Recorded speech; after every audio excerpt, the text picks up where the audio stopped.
الشناق وما أدراك ما الشناق. جا الحولي بجوج خطوات من الكاميو يا رفاق، وربح فيه 500 درهم غير بالحلوف والزواق.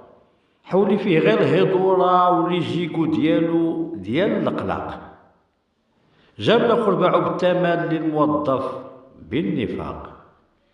إلا ساومتيه ما يتفارق معاك بحال الساق، يبيع لك الحولي معلف غير بالبزاق، ويقول لك هذا ما يديه غير العشاق. شحال من مرة مع الراجل ها وصلوا للطلاق بسبب حولي فيه العيب وما فيه مذاق.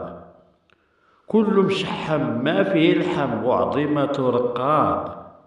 حكم عليه القاضي بالنفقة وكمال الصداق. في إعلان الشناق وما أدراك ما الشناق، كيخلق